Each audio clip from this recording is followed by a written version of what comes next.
जी, तो भारत तो हार गया टेस्ट मैच और हम सबको उम्मीद थी कि कुछ हो जाए, कोई करिश्मा हो जाए और भारत किसी तरह ये जीत जाए। लेकिन कहीं न कहीं मन में ये हमें पता था कि प्रैक्टिकली बहुत मुश्किल है, करीब-करीब नामुमकिन है और यहाँ से न्यूज़ीलैंड ही जीतता दिख रहा है हमें। लेकिन सिर्फ विराट कोहली, ऋषभ पंत और खासकर कि सरफराज खान की वजह से हम एक इनिंग्स डिफीट से बच गए। हम इनिंग्स से नहीं हारे और हम 8 विकेटों से हारे। चौथा इनिंग न्यूजीलैंड को खेलना पड़ा क्योंकि इन तीनों ने बड़े रन बनाए। लेकिन मुझे लगता है इस हार के लिए 3 बहुत बड़े कारण हैं। पहला जो सबसे बड़ा कारण है वो ये है कि देखिए, चिन्नास्वामी स्टेडियम जो है बैंगलोर का, उसने पिछले मैच से पहले कुछ 3-4 दिन कम से कम पूरे दिन बारिश देखी थी। गीली हो चुकी थी वो पिच, है ना। इसके बाद आप एक चीज बताइए, ओवरकास्ट कंडीशंस में टॉस जीतकर कौन सा कप्तान बल्लेबाजी करना चाहता है? ये मेरे समझ से बाहर है। और देखिए, इससे मैं रोहित शर्मा को बुरा कप्तान नहीं कह रहा, मैं उनकी आलोचना नहीं कर रहा। और ऐसी पिच को रीड करने में गलती बहुत बार विराट कोहली, रवि शास्त्री के दौर में भी हुआ है, तब भी मैंने उस चीज़ को क्रिटिसाइज किया। तो ऐसा नहीं है कि किसी एक प्लेयर के खिलाफ मैं कह रहा हूँ, लेकिन मुझे ये लगा कि डिसीजन, मुझे इसमें कोई सर पैर नहीं दिखा। खैर, हमने बल्लेबाजी करी जिसके कारण बॉल स्विंग हो रही थी, बहुत मुश्किल था खेलना और 46 रनों पर हम ऑल आउट हो गए। वहीं से टेस्ट मैच जीतना हमारे लिए करीब नामुमकिन हो चुका था। उसके बाद हमने गेंदबाजी ठीक ठाक करी। न्यूजीलैंड 233 पे 7 था। जी हाँ, 233 पे 7 से आप ये उम्मीद रखते हैं कि 250 या 260 तक ऑल आउट हो जाएंगे, है ना। लेकिन हमने 150 रन एक्स्ट्रा कंसीड कर लिए। वो एक बड़ी साझेदारी हमने बनने दी टिम साउदी और सचिन रविंद्र के बीच में, जिसके कारण न्यूजीलैंड ने 402 रन लगा दिए। बहुत बड़ा स्कोर था जी, वो चट्टान जैसा।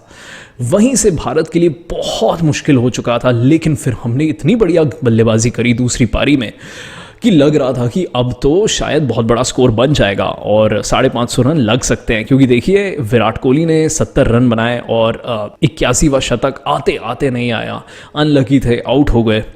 सरफराज खान, जिसके लिए मैं कब से चिल्लाए जा रहा हूं कि इनको खिलाओ, इनको खिलाओ, इनको खिलाओ, उन्होंने खिला और उन्होंने दिखाया क्यों वो काबिल है, क्या काबिलियत है उनमें। 150 रनों की शानदार पारी खेली करीब रन बॉल पे।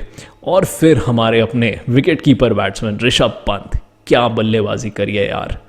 99 रन पर अनलकी आउट हो गए, नहीं तो उनका भी शतक था यहाँ पे। और 408 पे 3 से हम 462 पे ऑल आउट हो गए। वो थी हमारी तीसरी सबसे बड़ी गलती। 54 रनों पर 7 विकेटें खोए हमने। ऐसी गलतियों के कारण आप टेस्ट मैचों में कुछ ही मिनट में पूरे 5 दिन हार जाते हो। फिर हमने 107 रनों का टारगेट दिया न्यूजीलैंड को। अब देखिए, जितनी भी अच्छी गेंदबाजी हमने करी वहाँ से, बहुत बढ़िया करी है चौथी पारी में, लेकिन 107 रन आपको प्रेशर नहीं देते। तो उनको भी पता था कि ये दबाव वाला स्कोर नहीं है, आराम से खेलना है, बन जाएगा। तो मुझे लगता है हमारे गेंदबाजों ने तो बहुत बढ़िया गेंदबाजी की है, लेकिन 107 को डिफेंड करना मतलब नामुमकिन ही था उस वक्त।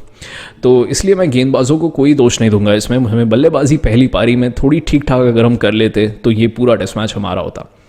खैर, अब देखिए, 2 टेस्ट मैच और बाकी है सीरीज में और कोई चिंता की बात नहीं है। भारत सीख लेगा यहाँ से। भारत हमेशा सीख लेता रहा है। कई बार हुआ है कि जब इंग्लैंड या कोई भी टीम आई है, पहला टेस्ट हम हारे हैं, उसके बाद हमने बहुत बढ़िया कमबैक किया है और हम करेंगे, इसमें भी वापसी करेंगे।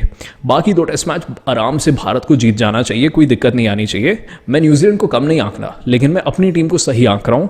इस बार हमने बहुत अंडर परफॉर्म किया है। हम अगर एवरेज परफॉर्म करेंगे, हम इनको हरा देंगे आराम से।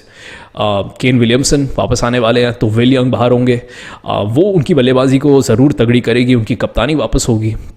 और हमारे तरफ से शुभमन गिल लग रहा है वापस आ सकते हैं, तो फिर केएल राहुल को बाहर बैठना पड़ेगा। सरफराज शायद अब भारत के नंबर 5 पे सीमेंट हो जाएंगे और 6 पे ऋषभ पंत होंगे। रोमांचक होंगे दोनों टेस्ट मैच, लेकिन सबसे रोमांचक जो बात है वो है नवंबर में बॉर्डर गावस्कर ट्रॉफी, भारत बनाम ऑस्ट्रेलिया। और उसको रोमांचक बनाने के लिए हमें ये 2 टेस्ट मैच में अच्छी क्रिकेट खेलनी पड़ेगी ताकि हम कॉन्फिडेंस के साथ जाएं और ऑस्ट्रेलिया को भी थोड़ा डराएं। तो अगले 2 महीने टेस्ट मैच के लिए बहुत बढ़िया होने वाले हैं, मज़ा आने वाला है। जुड़े रहिएगा बल्ला बॉल से। बहुत बहुत शुक्रिया, बाय बाय।